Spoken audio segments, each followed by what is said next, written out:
Good morning, I'm Lauren LaFlamme, and welcome to our webinar on preparing for U.S. immigration and customs enforcement raids. Jamie Hasty from SESCO Management Consultants will be presenting today. We've partnered with SESCO for many years, and since 1945, they have provided human resource and employee relations consulting across the country. If you're one of our clients, we encourage you to take advantage of your access to SESCO's services. This webinar is being recorded, and I will share the recording with everyone afterwards.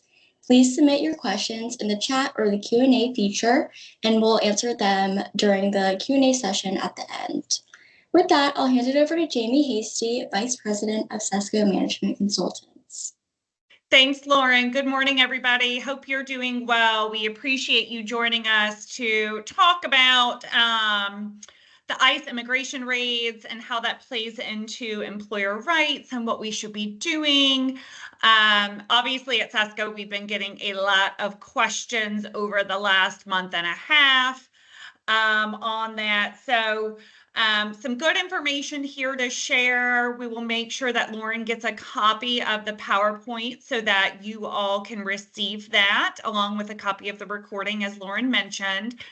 If you have questions throughout our time, please feel free to use the chat feature, and I will go through those towards the end of our time.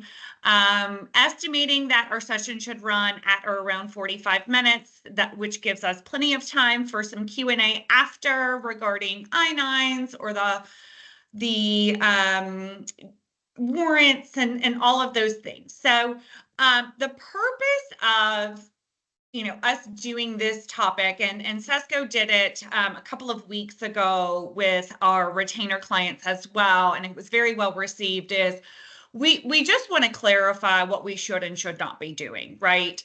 Obviously, the landscape of enforcement in the U.S. has significantly shifted, right? People are a little bit nervous on, well, what does this shift mean? What should I do? What should I not do? Should I be worried? So, again, it's more of, let's understand what is going on. Let's understand and prepare what we need to prepare. But more importantly, having a good plan in place, right? So a ton of questions on what to do if an ICE agent shows up, right? So it's a practical guideline today for us to just look at how to be prepared so that if for some reason you do get one, whether it's an audit of your I-9s, which is different from an ICE raid, or a raid itself, that, we're not scrambling and possibly misstepping there. So obviously, ICE is really right now focusing and targeting major cities with, multi-agency resources. So they're using FBI, U.S. Marshals, the ATF, and there's a lot of media coverage on that, okay? Regardless of how we personally feel about it, obviously we don't want to get into any sort of political debate or discussion. We at SESCO are very neutral on this. So, there's a lot of focus on that, on public safety, especially with those individuals with criminal backgrounds. So that's what the initial wave had to focus on. And that's why you're seeing an increase in the workplace audits. Now, friendly reminder, the I-9 form falls underneath the USCIS. That's a requirement for any new employee that they have to provide, obviously, documentation that shows their eligibility to work in the United States. This is not a new process. This has been around forever and ever and ever, going back to, the mid-'80s. And the USCIS has always had the ability to audit employers on their I-9s. In fact, I've gone through in my 20 years of consulting, I stopped counting because math is hard. But I've gone through quite a few with my clients across the country. So, the I-9 audits are also not new. But, when you think about the current status of what we're hearing about these raids, these investigations, they are trending towards certain industries, right? So hospitality, such as, independent hotel chains, agriculture, the construction industry, healthcare, and manufacturing, right? So those are the primary industries that we're seeing a lot of activity in, but that doesn't mean if you don't fall within one of these industries that, you're home free. There's a lot of ways that we can either receive a raid or an audit. So while they were focusing on, right, previously or even currently, those that may have criminal backgrounds, they will likely transition their efforts to general undocumented population. Okay. So there is going to be more scrutiny and audits of employers. We're hearing of some additional audits that popped up for some of our clients. And again, those can come from a variety of methods. So speaking of those methods, let's talk about how ICE raids are typically triggered, right? So that could be a tip from a member of the public. Hey, I think so-and-so is here inappropriately. And oh, by the way, I have it on good authority that they work at ABC company. Okay. Other agencies. So let's say that you have a Department of Labor wage and hour audit. And in that wage and hour audit, they're going to ask for, and we've talked a lot about this in the past, but if you've joined us in previous wage and hour webinars, we've talked about how they pull 2 years of employee listings. Well, maybe DOL suspected that, you've got some undocumented folks, right? Because they looked at your payroll. DOL can easily, communicate back with Homeland Security and or USCIS and say, you may want to look into them, right? Again, interagency communications is not new. We see that a lot.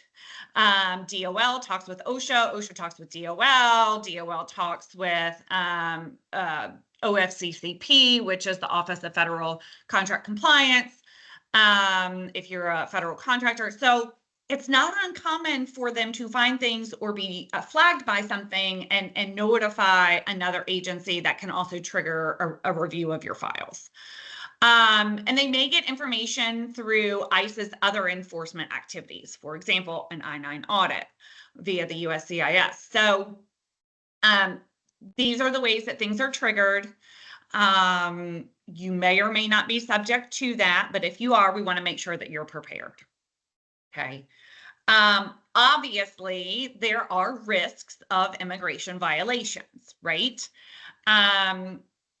So employers that are not complying with, I-9 and making sure that we are, verifying the eligibility to work, or heck, maybe we are knowingly hiring undocumented people. Wouldn't be the first time that I've come across that in my 19 years of consulting as well. There are a lot of penalties involved. So, remember that the Form I-9 has to be completed within the first 3 days of them starting work, whether that is onboarding. Some employers choose to do all of the pre-employment documents before they actually step foot for day one. Some people do that on day one while they're in orientation, but it has to be done within the first 3 days, right? The thing about the I-9 form, and a lot of clients don't realize this, is that the I-9 form is either 100% correct or it is 100% wrong. Okay, it's an all or nothing. If there are discrepancies, if there are things that the dates don't match up between section 1 where the employee signs the certification date and the employer signature date, if those are not within the 3 days of one another. So maybe the employee completes section 1 on day 1 and we're verifying on day 2. If we verified on day 5, it's non-compliant, right? Maybe we put something in the wrong, maybe we put the wrong document in the wrong list. Again, it's wrong. So those penalties used to be, $1,500 per form. But now they're up to $27.89 per form. Okay. So again, if they're looking at I-9 violations, they don't just look at that one form, they look at all of them, which is why it's important to do I-9 reviews and internal audits and make appropriate necessary corrections. And we'll talk more about that towards the end of our time today. If you knowingly hire an undocumented worker, that fine can be over $5,500, but can go up to almost $28,000 per worker for repeat offenders. Okay, so moral of the story is make sure we're following our appropriate I-9 verification processes. Obviously, there would be criminal penalties also involved for managers or owners, up to 10 years in prison and fines up to $250,000 for harboring or concealing undocumented workers. Okay, I don't say that to scare you. It's just what the regulations permit. There could be forfeiture. If there is a conviction of a federal felony, the criminal asset forfeiture allows for a jury to authorize seizures of all company assets, possibly personal assets as well. Okay. If you are a federal contractor, meaning you have 50 or more employees and over $50,000 in federal contracts or federal subcontracts, and we get an I-9 audit and they ding us, or we get an ICE raid and they find that we have undocumented workers, the president can instruct the federal government to debar you from those federal contracts. Okay, they're not going to just slap the hand and say, don't do it again. They're going to take those contracts away. Okay, and then obviously there's operational disruptions, right? So if we have a raid, obviously, we're going to have to tend to those agents. That's going to stop business operations. That can cause damage to our PR, to our employee morale. It can stimulate a lot of stress amongst employees about what's going on, who knows what, all of these things, right? So there are financial risks, but then there are also non-financial risks involved. So let's talk a little bit about the role of the ICE agent. Okay. Again, they're going to show up at a business for a couple of reasons. It's either workforce enforcement. They want to look at and investigate individuals based on their immigration status, or they're attempting to identify employers who may knowingly hire those unauthorized workers. So that enforcement piece, or they're coming to do an I-9 audit. Okay. That's going to be part of their verification to make sure that we've got all of our ducks in a row with all those Form I-9s. So their job is really to investigate and to enforce the regulations as they are currently written in the Code of Federal Regulation. So a few things. There are 2 different types of warrants, and this is really important for us to understand the difference. There is either a judicial warrant or an administrative warrant that are issued to these ICE agents when they are conducting enforcement. Okay. Now, a judicial warrant is pretty wide open. Okay. That's going to come from a state or a federal judge, and that gives that ICE agent the authority to basically go anywhere in your building that they want to go. Now, it should denote in the warrant the specific address that needs to be searched. So if you have an ICE agent that shows up with a judicial warrant, and let's say you are a business that has multiple locations, and let's say that they show up to location at 123 State Street, okay, but the judicial warrant says that the warrant is issued for 789 South Street. Well, that ICE agent cannot walk into the 123 State Street because the warrant is issued for a different address. Okay. It should also specify the time period in which the search must take place. Is it between the hours of 8 a.m. and 10 p.m. and they don't show up until 2 o'clock in the afternoon? Well, that's not within the warrant. Okay. It should also particularly describe the place or the person or both that they are looking to search and things to be seized. Now, if they're seizing documents, they can do that. Okay. Again, it has to be issued by the court and signed by a judge or a magistrate. So that judicial warrant allows them to go behind the counter or into private areas within the business. Okay. The judicial warrant is very different from an administrative warrant. Okay. So an administrative warrant is going to be issued by the Department of Homeland Security, DHS, and signed by that immigration officer. Okay. It's either going to be on a form I-200 or an I-205. But the administrative warrant is only going to allow them to enter your public areas of the business. Customer waiting room, parking lot, anything that's public where your customers or clients can freely roam. It does not give them the authority to enter behind non-public areas or to go into non-public areas without your expressed consent. Okay, so if you get an administrative warrant and they're asking to go back behind into offices or to search restrooms that are employee restrooms and behind doors, you do not have to give your consent for that. Okay.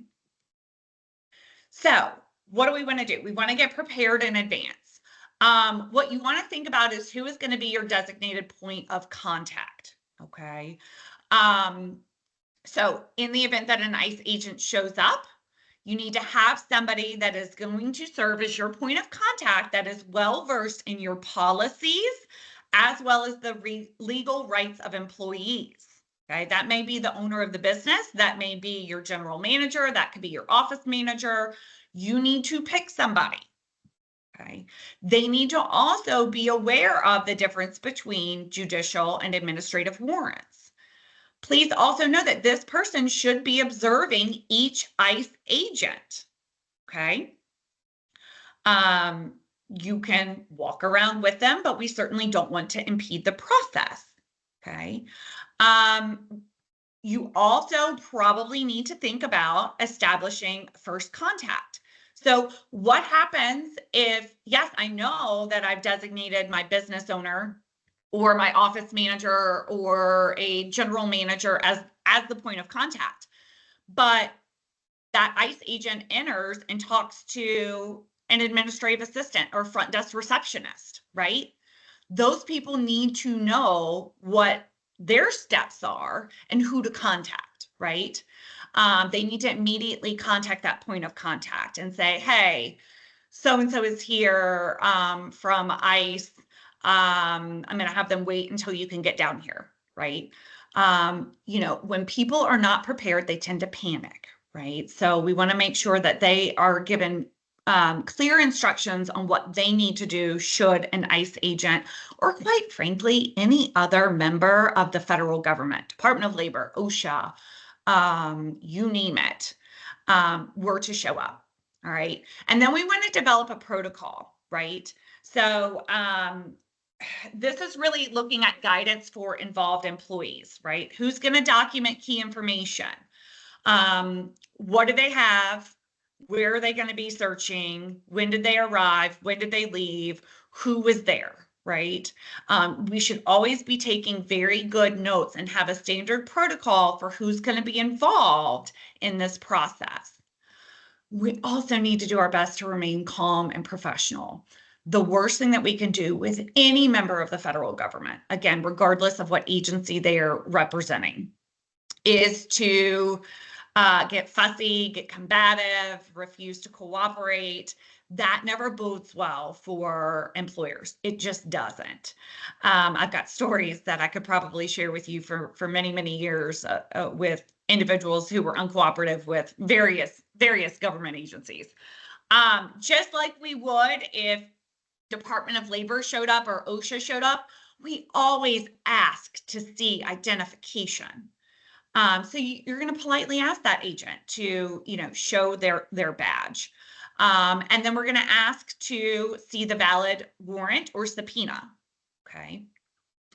Once we have that, what we're going to want to do is read that warrant and or that subpoena and make a copy of it. Okay. You are legally entitled as the employer to a copy of that subpoena or warrant. And then I need you to quickly read through it, and you're going to clarify the scope. Ask the agents kindly for clarification on the purpose of the visit. Can you help me understand what you're looking for? How may I be able to assist you? They may be serving notice of a routine I-9 audit. Okay, and we'll talk about that here just shortly. However, they may be executing, obviously, a specific investigation or wanting to talk to employees about information they may have about other employees or other non-employees. Maybe ICE is showing up to speak with one of our employees about somebody that they may have a connection to, and they're looking for information on how to find that other person. Okay, that may be within the scope of the warrant or the subpoena. So with that point of contact, we have to monitor but not interfere, right? Again, because then we're going to get charged with obstruction of justice. So you're going to assign representatives to observe and document the actions that are being taken in real time, but while maintaining that cooperative stance. Don't engage in any hostile actions. Don't, refuse to cooperate. Don't obstruct. Don't tell employees to go run and hide. Or don't tell, so-and-so they're looking for him, tell him to go now, or tell her to go now and leave property. That's never a good approach. So you also want to think about in our protocol, so what happens if we get 6 agents? Okay, well, one person can't monitor all 6 agents if they're spread out throughout various parts of our building. So in a perfect world, what I'd like to have is like an appropriate amount of representatives based off of the number of agents that arrive. Now, for some of our smaller organizations, that may not be feasible, but you want to think about that and explore what that may look like in your protocol. Okay. Again, avoid any sort of action that could be construed as harboring. So, we're not going to be shredding documents. We don't want to give false information. Managers also need to cooperate, making sure they're not, having people move around or hide, or try to leave property. All of those things. Managers need to cooperate as well. Employees are free to speak to those ICE agents, okay?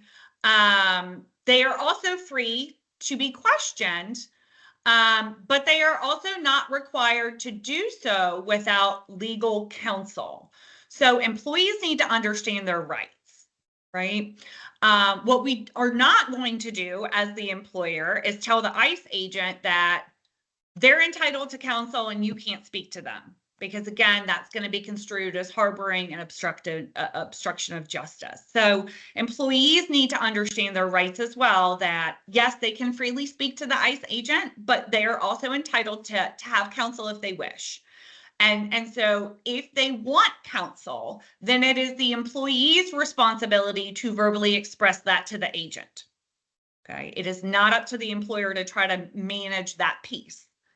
Okay.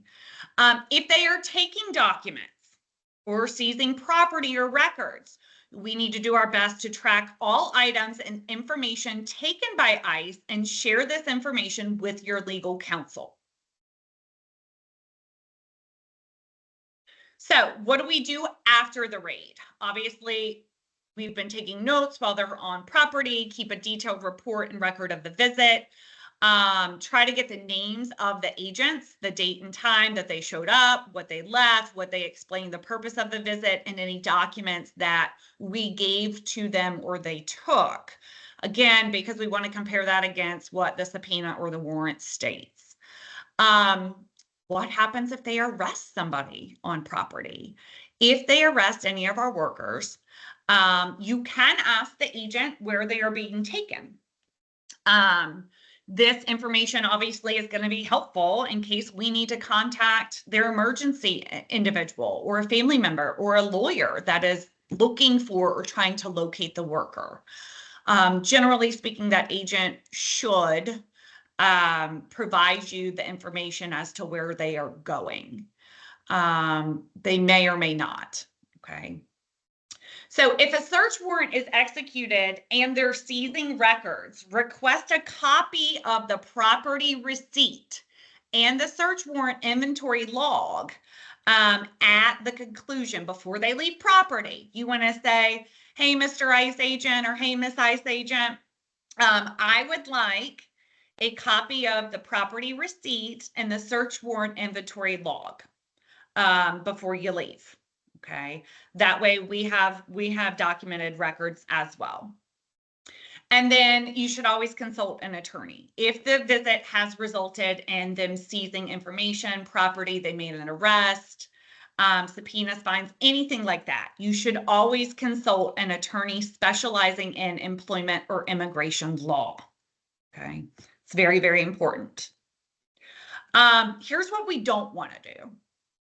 Do not destroy documents. Any sort of destruction or tampering with information can result, and likely will, in criminal charges. Again, don't give any sort of false information. Even if we think we're trying to help the individual by, putting them off the track for a little bit, or delaying them finding an individual, or delaying their access to somebody, again, that's never going to bode well for you individually or as a business, right? False information is illegal and can result in those criminal charges and severe penalties. We also don't want to discriminate against employees, right? So maybe we have somebody that gave us their I-9 document, and we reviewed them, we filled out the I-9 form correctly, and, come to find out these were falsified, okay?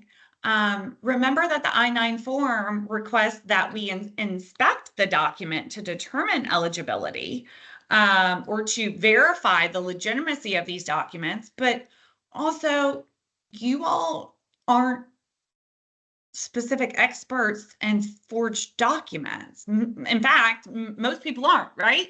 So you can reasonably look at it. Is the person in the picture the person standing in front of me? Did the signatures generally, look the same? Are the dates matched up on the application for birthday, social, all of these things, right? You look at those things. Make sure that the information matches. But we don't want to retaliate against individuals who are subject to an ICE investigation. Maybe ICE is coming in again to talk with, one or two of your employees, and then we turn around and say, they must know something. I don't want trouble. I'm going to go ahead and terminate them. Well, that's discrimination from a Department of Labor EEOC aspect regarding to national origin and or other potential protected classes. So just don't make reactive adverse actions, okay? Again, don't advise employees, don't tell them to run, don't tell them to hide, and certainly do not impede that ICE agent. Be respectful, be considerate, be cooperative, and only provide them with the documents that they are requesting. Okay. I mentioned employee rights earlier. So again, employees do have their rights. They need to understand what rights they have when ICE comes to visit. They do have the right to remain silent. If that agent is questioning them, they can remain silent and ask to consult with an attorney. Okay. They have the right to the legal counsel. Again, they need to be exercising that right. Okay. Employers may make our team members available of this right. However, if there is in fact a non-citizen, they do not have the right to a public defender or court-appointed attorney like somebody who is legally here in the United States. So hypothetically, let's say that I get arrested through an ICE raid, and turns out it was a mistake, but I am here legally and I don't have an attorney. Well, when I'm booked through jail or what have you, I have the right to a public defender or court-appointed counsel. But if I was arrested and truly I am a non-citizen, I don't have that same right. Okay. So they need to understand their rights surrounding legal counsel. And remember, they don't want to share employee information without consent. Unless they're legally required, we don't want to disclose, and they don't want to disclose any sort of personal or sensitive information about our employees to ICE without our employees' consent. Okay, unless required by law. Again, this goes back to what type of warrant we are looking at. Is it judicial or is it administrative? Okay. So what happens if we are found to employ undocumented workers? ICE technically could issue you a warning. Now, will they do that? Maybe, maybe not. Okay. But they may elect to issue that warning without fining you. However, if they do issue that fine, you will get a notice of intent to fine, right? And then that dollar amount is going to be based on a variety of factors. The size of your business, were we cooperative? Did we put in good faith efforts to verify and complete our I-9 documentation? The seriousness of the undocumented workers. Is it just one or is it like 300? Okay. They're also going to look back at history. Have you ever been audited before? Have you ever had issues with undocumented workers before, right? And any other aggravating or mitigating factors. Once you get that, you have 30 calendar days to appeal that fine. This is why you should be working with an employment or immigration attorney if you do receive the notice of intent of fine, right? Because they're going to need to present their case as to why that fine is inappropriate. As well as they could obviously go through prosecution, criminal prosecution for violations or uncorrected failures if we have instances of unauthorized workers. Okay. So remember that the I-9 audit is different than obviously the raid. If you are getting an ICE I-9 audit, you will receive what we call a notice of inspection, an NOI, which must be issued at least 3 business days in advance for when they're saying, hey, I'm going to be on site, or hey, I want access to review your electronic I-9s. Okay. If you get that notice, it is really, really important to contact legal and or SESCO. Okay.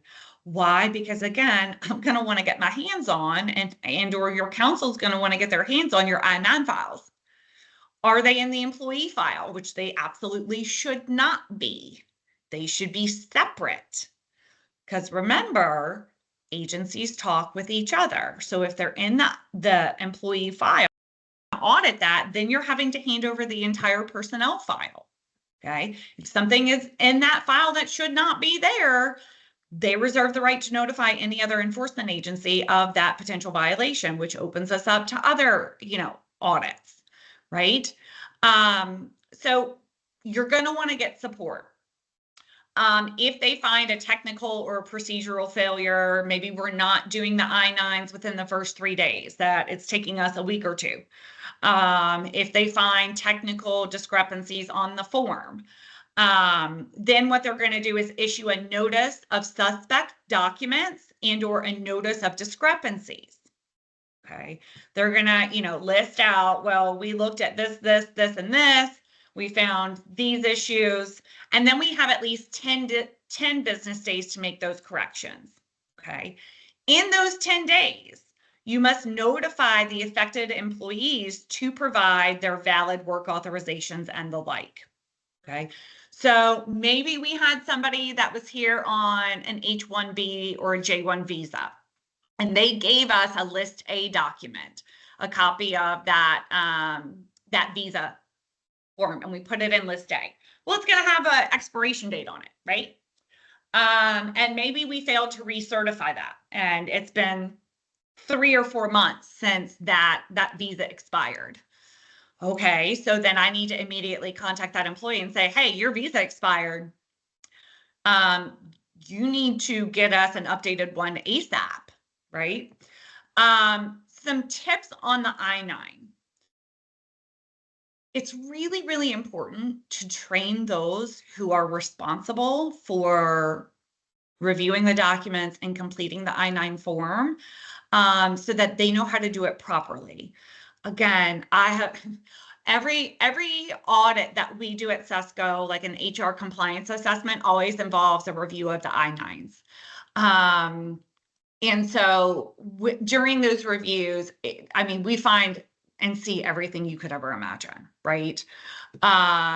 Using old forms that expired, 2 years after the fact, putting documents in the wrong list, dates not matching, forgetting to check a box, whiting out things and then replacing them. Well, that's a problem too. Not keeping the list of acceptable documents with the actual completed form. That's a problem.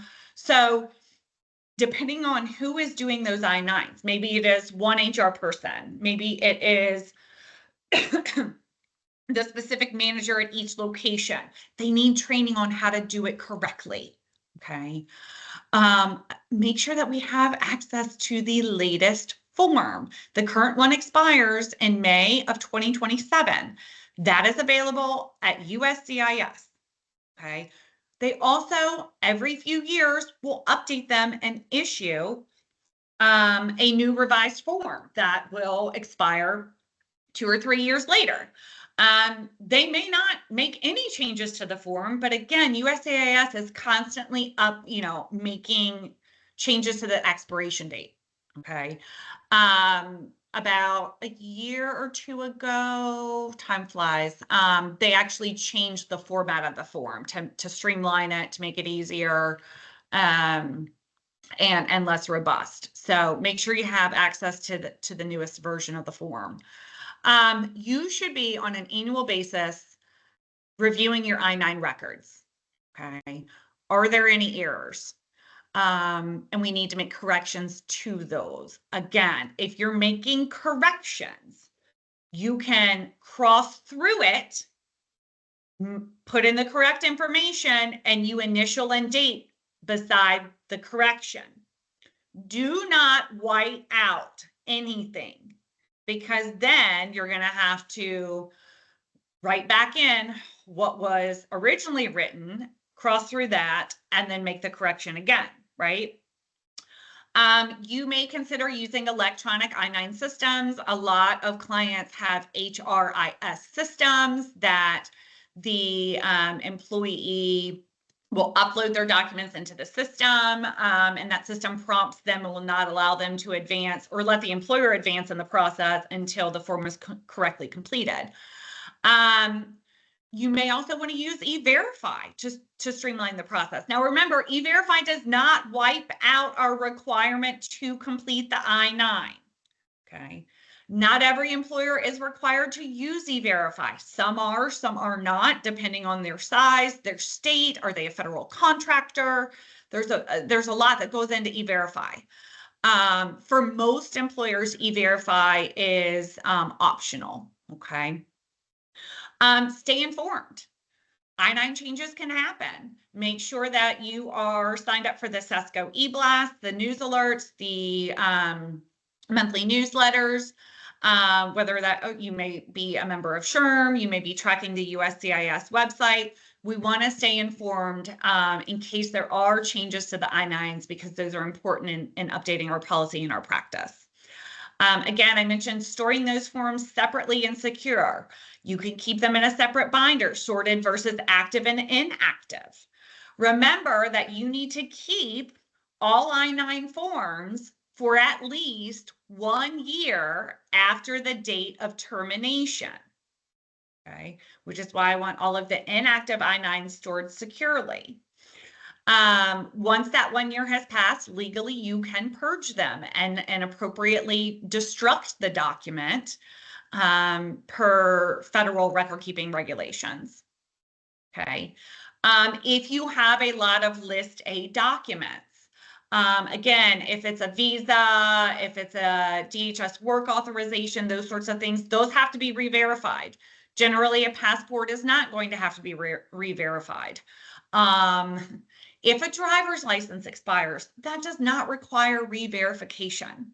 Okay. However, let's say I gave you a social security card, which is a List C document. And maybe I got married or maybe I got divorced and I legally changed my name. So on my social that I gave you was my maiden name or my married name. And now I've changed legally my name. Well, that piece, that List C document, because of the legal name change, would have to be re-verified. Okay. So if you have things that need to be re-verified, use some sort of tracking system to remind you, whether that's a calendar reminder, whether that is something in your HRIS system. You want to make sure that we don't miss those re-verifications. Okay. And again, if that employee's I-9 form has deficiencies, we bring them in, we speak one-on-one with them, provide them copies of their form, and get updated documents to correct their form. Okay. So a few steps that want to minimize our exposure. Obviously, we always want to be proactive to make sure that we have good policy and procedure. Have that good I-9 compliance. Again, anybody hired after November 1986 must have a complete and properly filled out I-9 form. Okay. Now, what happens if you have that random employee that's been with you since 1984 and they haven't retired yet and they don't have an I-9 form?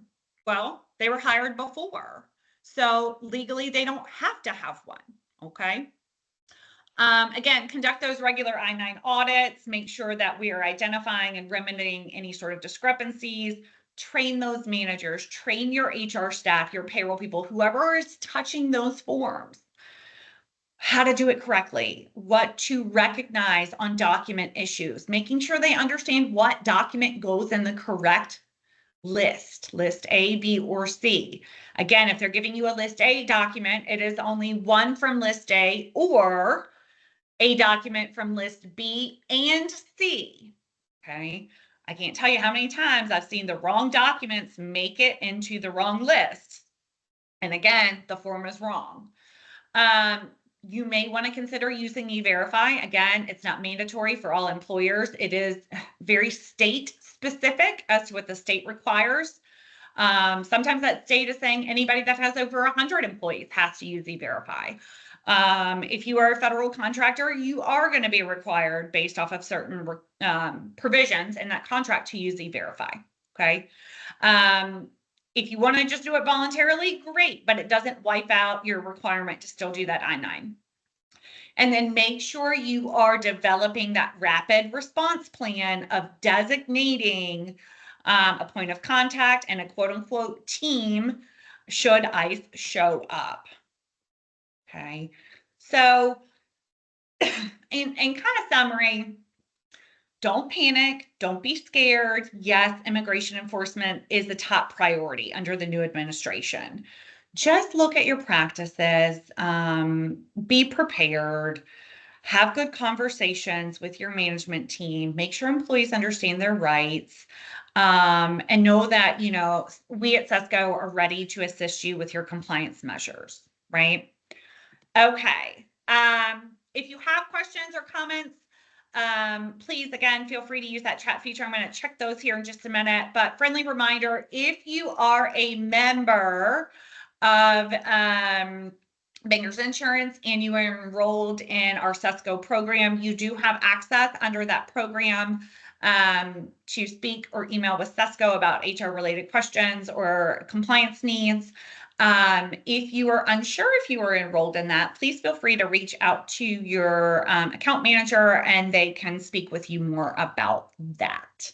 So corporate number is here. Here's my personal email address. If you have questions, I'd be happy to, do those offline with you as well. I know some people like to do offline questions, but Lauren, I'm going to pop over to the chat and see what we have here and start working through those questions.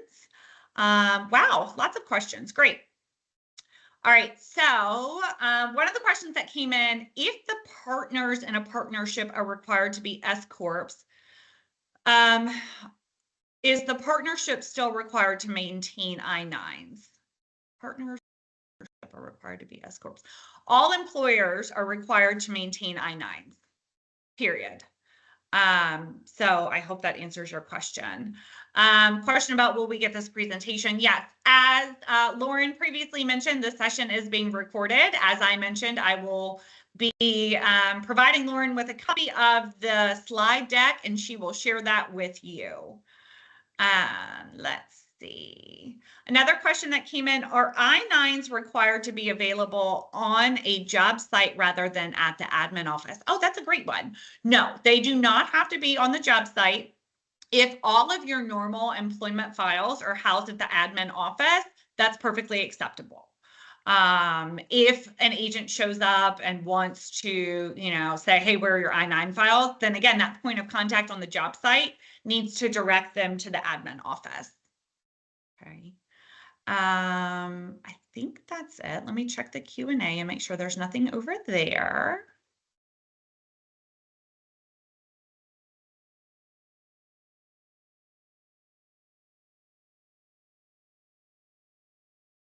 I don't see that, but I think that there are some other things popping in the chat.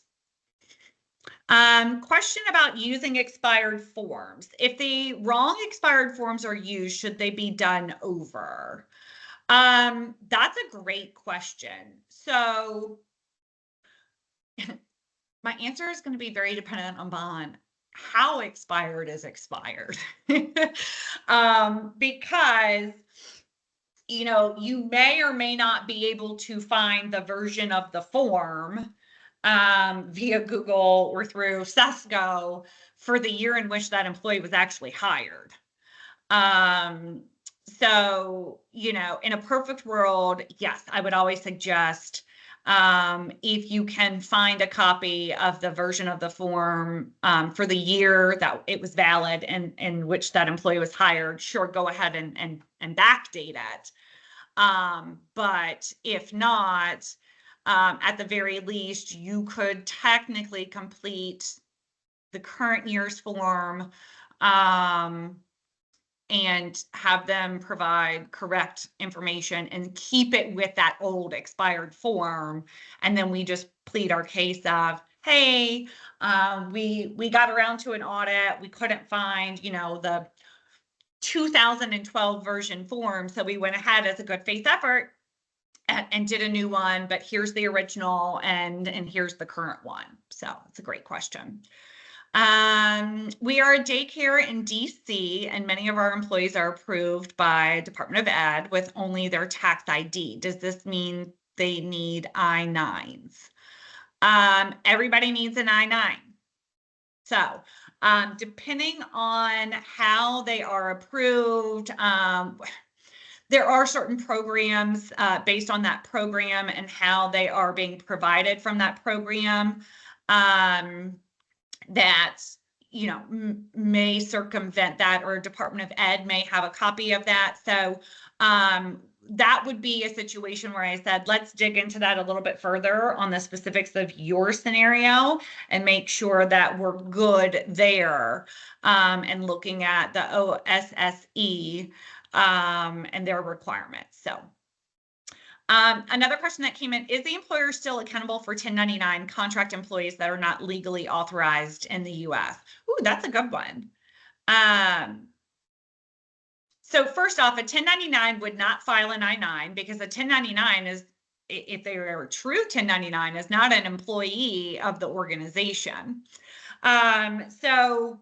However, what I would say is I would be more concerned with, is that person truly a 1099 under the multiple tests, the IRS 20-factor test, the DOL 6-factor test, and the state ABC test? Because then you also have DOL wage and hour liability, you have potential ACA liability, you have workers' comp liability, IRS tax liability, and a variety of other liabilities. So I would be more concerned about, are they in fact a true 1099? And I think, Lauren, we did a session on that last year because of the changes to the independent contractor. Because it's tough to truly 1099, but you should also have a very specific independent contractor agreement that has their business EINs and that sort of thing. So that's a good question. Another question that came in: if I am the owner, but I am out of the office on a job, would the ICE agent wait for me to get there? That's also a great question. So again, this goes back to our plan. So if we have a first point of contact, whether that be, receptionist, admin assistant, et cetera, and it's an administrative warrant, then yes, they could wait for you to get there, because you as the owner would have to give them permission to leave any of the, public areas. If it is in fact a judicial warrant, technically they could proceed without you there. However, if you have your first point of contact call you, they can put you on the phone, they can hand the phone over to the ICE agent, and you may say, "Hi, my name is so-and-so. I'm out of the office on a job, but I can beat you in 20 minutes. I am the point of contact, willing to cooperate, but if you could please wait for me to arrive." Should they wait? Yes. Will they? It's a whole nother story, right? So it's a fair question. Okay, Lauren, I don't see any other questions that are popping through, but I am more than happy to stay on and answer any questions about the process or even the I-9s themselves, but a lot of great questions. Yeah, I don't see any other questions. So if that's all the questions everyone had, I want to say thank you again to Jamie, and thank you everyone for attending. And I will send the slides and recording over to everyone. Have a wonderful day. Thank you.